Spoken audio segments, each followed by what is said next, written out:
Hello everyone, easy physics by N K channel पर आप सभी का एक बार पुनः बहुत बहुत स्वागत है। कक्षा 11 की वार्षिक परीक्षाएं बहुत नज़दीक हैं और 4 चैप्टर ऐसे हैं जो वार्षिक परीक्षाओं में विशेष महत्व रखते हैं। अर्धवार्षिक परीक्षा के सिलेबस के बाद में जो बचा हुआ सिलेबस है, पेपर का 70% मार्किंग जो है वो इन 4 चैप्टर्स में से आने वाला है। इसलिए वार्षिक परीक्षाओं की दृष्टि से हमने ये एक विशेष कक्षाएं शुरू करी हैं कक्षा 11 के छात्रों के लिए, और जो कंपटीशन के स्टूडेंट्स हैं उनके फंडामेंटल्स तैयार करने के लिए ये कक्षाएं बड़ी महत्वपूर्ण है। चाहे आप नीट के स्टूडेंट हो, जेई के स्टूडेंट हो, second grade, third grade, first grade teacher के स्टूडेंट हो या फिर लैब असिस्टेंट के। चलिए, हमारा चैप्टर नंबर 8 जो है ग्रेविटेशन यानी गुरुत्वाकर्षण।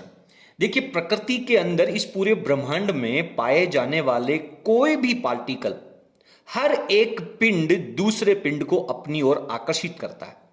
चाहे वो पृथ्वी के पास हो या पृथ्वी से दूर हो या पृथ्वी के गुरुत्वीय क्षेत्र से बाहर हो, हर एक पिंड का अपना गुरुत्वीय क्षेत्र होता है। तो इसका जो सबसे पहले खोज है वो न्यूटन ने करी थी। न्यूटन ने बताया, आप सब बहुत अच्छे से जानते हैं कि न्यूटन ने एक पेड़ के नीचे सो रहे थे, आपने कहानी सुनी होगी, एप्पल गिरा और न्यूटन ने सोचा कि भाई ये एप्पल जो है वो नीचे की तरफ क्यों गिरा। तो उनके कई सालों के अभ्यास के बाद, संशोधन के बाद, शोध के बाद ये जो नियम हमारे सामने आया, इसे हम कहते हैं गुरुत्वाकर्षण का सार्वत्रिक नियम। वार्षिक परीक्षा में आपको किस तरह से इफेक्टिव तरीके से लिखना चाहिए ताकि यह आपको हमेशा के लिए याद रखे पड़ते हैं। न्यूटन कहता है कि कोई भी दो पिंड, प्रकृति में पाए जाने वाले कोई भी दो द्रव्य कण जो हैं, प्रत्येक दो द्रव्य कण, हम दो कणों की बात करेंगे, ज्यादा कण भी हो सकते हैं, प्रत्येक दो द्रव्य का मतलब होता है जिनका द्रव्यमान होगा। दो द्रव्य कण एक दूसरे को अपनी ओर आकर्षित करते हैं, एक दूसरे को अपनी ओर आकर्षित करते हैं। ठीक है, आपको सबसे पहले यह स्टेटमेंट लिखना चाहिए, आकर्षित करते हैं। उनके मध्य लगने वाला आकर्षण बल, ये जो बल है वो केवल आकर्षण बल होगा, केवल आकर्षण प्रकृति का लगने वाला। आपको यह लिखना बहुत जरूरी है कि उनके मध्य लगने वाला आकर्षण बल किन बातों पर निर्भर करता है। दो स्टेटमेंट हमारे पास आएंगे। पहला, दोनों पिंड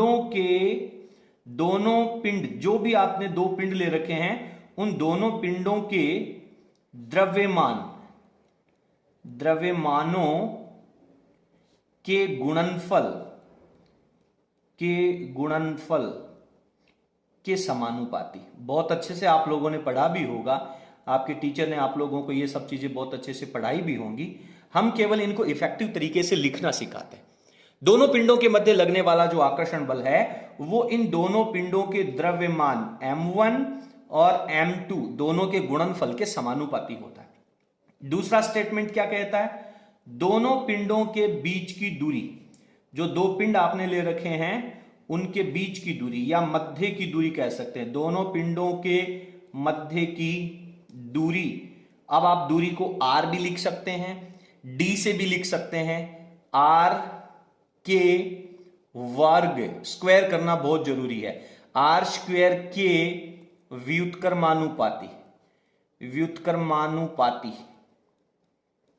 ठीक है, व्युत्क्रमानुपाती होता है। तो मैथमेटिकली फॉर्मेट में हम इसको कैसे लिखेंगे, f is proportional to 1/r²। दोनों को यदि हम एक जगह कंक्लूड करें तो हमें लिखना चाहिए, अर्थात f जो है वो प्रोपोर्शनल हो जाएगा, अंश में ऊपर हो जाएगा m1 m2 और बटा में हो जाएगा r²। और आप बहुत अच्छे से जानते हैं, इसका एक डायग्राम हम यहां पे बना लेते हैं। ये एक पिंड है जिसका द्रव्यमान m1 है, ये एक दूसरा पिंड है जिसका द्रव्यमान यहां पर m2 है। इनके बीच की जो दूरी है वो स्मॉल r है। एक चीज यहां पे बच्चे पूछते हैं कि सर ये दूरी r इनकी परिधि से है या इनके केंद्रों से। देखिए, अगर ये दोनों पिंड सिमेट्रिक हैं, सममित हैं, समान रूप से बने हुए हैं, तो ये दूरी इनके केंद्रों से नापी जाती है। इन दोनों पिंडों के केंद्रों के बीच की दूरी जो है उसे अपन r कहते हैं। इन दोनों के बीच में आकर्षण बल लगेगा। ये वाला पिंड जो है वो इस दूसरे पिंड को अपनी तरफ खींचेगा। तो इसे हम लैंग्वेज के रूप में लिखेंगे F21।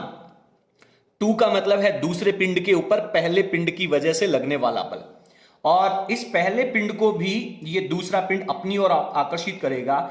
इसके लिए जो फोर्स लिखेंगे वो लिखेंगे अपन F12, और वेक्टर हम लगाएंगे क्योंकि हम बहुत अच्छे से जानते हैं कि जो बल है वो एक सदिश राशि होता है।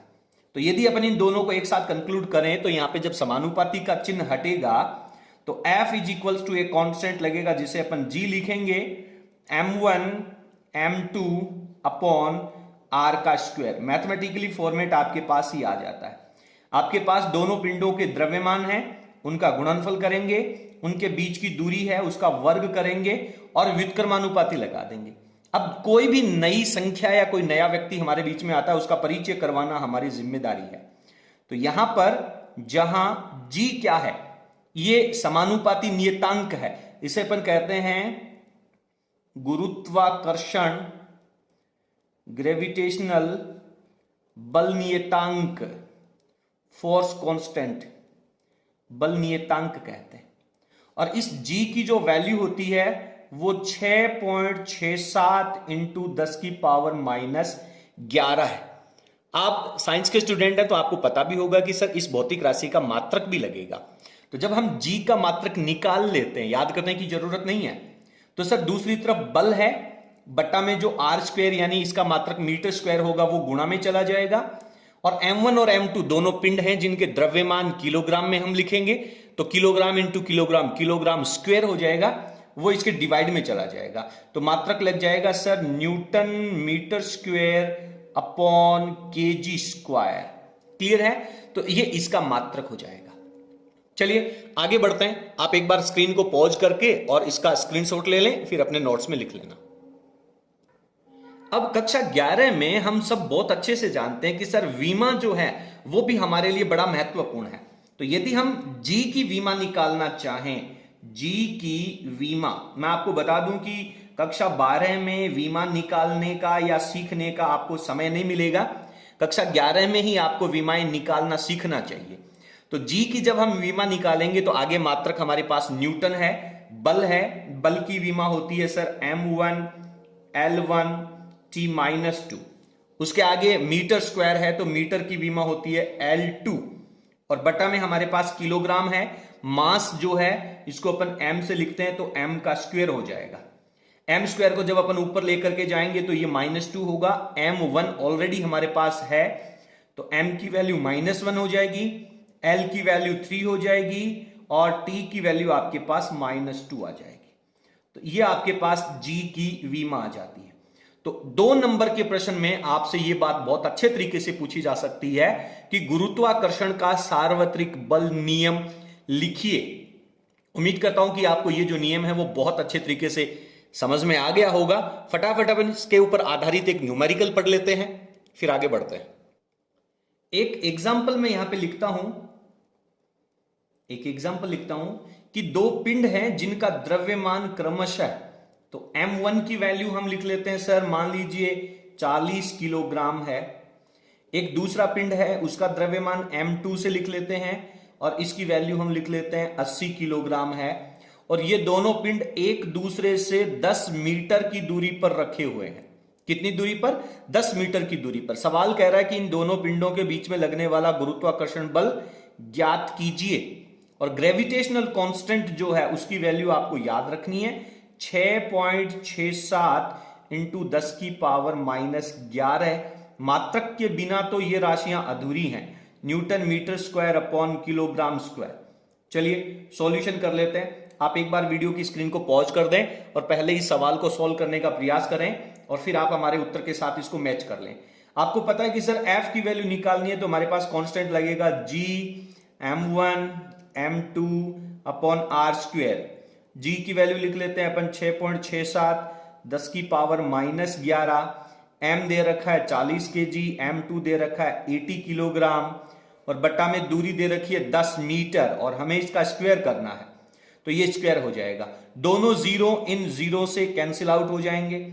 अब आपको करना क्या है सर, 6.67 जो है इसको पहले हम 4 से मल्टीप्लाई कर लेंगे, उसके बाद में हम इस रिजल्ट को 8 से मल्टीप्लाई कर लेंगे और फिर 10 की पावर -11 हमारे पास चल रहा है। इसको कंक्लूड कर लीजिए, इसका सॉल्यूशन लिख लीजिए, इसको गणना कर लीजिए और गणना करने के बाद में जो भी रिजल्ट आपके पास आता है वो रिजल्ट आप हमें प्लीज कमेंट सेक्शन में जरूर लिखें। और आगे मात्रक लगाना तो बनता है, न्यूटन मात्रक लग जाएगा। क्लियर है? तो इसका आंसर जो है वो आप हमें कमेंट सेक्शन में लिखेंगे। आप सब बहुत अच्छे से जानते हैं कि बल जो है वो एक सदिश राशि होता है। तो सदिश राशि है तो इस गुरुत्वाकर्षण बल नियतांक को या गुरुत्व सार्वत्रिक बल नियम को हम सदिश रूप में कैसे लिखेंगे? तो इसे मैं यहां पे लिखता हूं सदिश रूप। ये जो गुरुत्वाकर्षण का सार्वत्रिक बल नियम है इसको हम सदिश रूप में लिख लेते हैं। कैसे लिखेंगे sir? F is equals to Gm1 m2 upon r का स्क्वायर।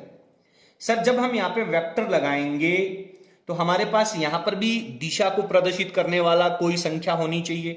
तो ये तो इसका परिमाण है, इसकी दिशा को प्रदर्शित करने के लिए अपन यहां पे एकांक सदिश लगाएंगे और एकांक सदिश को हम r कैप के फॉर्मेट में लिखेंगे। साथ ही साथ इसके साथ में एक माइनस का चिन्ह भी आएगा और ये माइनस का चिन्ह क्या रिप्रेजेंट करता है उसके बारे में हमें यहां पे लिखना पड़ेगा। किसको रिप्रेजेंट करता है? माइनस का चिन्ह, जहां ऋणात्मक चिन्ह, नेगेटिव चिन्ह जो है वो बल की आकर्षण प्रकृति को प्रदर्शित करता है। आकर्षण प्रकृति को दर्शाता है या प्रदर्शित करता है, दर्शाता है। क्लियर है? चलिए, तो उम्मीद करता हूं कि आपको गुरुत्वाकर्षण का जो सार्वत्रिक नियम है, पहला स्टेटमेंट है, वो क्लियर हो गया होगा। आपको हमारा कंटेंट कैसा लगा प्लीज आप हमें कमेंट सेक्शन में जरूर लिखें और यदि आपको वीडियो पसंद आया हो तो इसे आप अपने फ्रेंड्स के साथ शेयर जरूर करें। अगले वीडियो को देखने के लिए आप हमारे चैनल को सब्सक्राइब करें और 11th क्लास की बोर्ड वार्षिक परीक्षा के लिए जितने भी इंपॉर्टेंट टॉपिक्स हैं, इंपॉर्टेंट प्रश्न हैं, उनको तैयार करने के लिए आप हमारे साथ बने रहे। बहुत बहुत धन्यवाद। Thank you.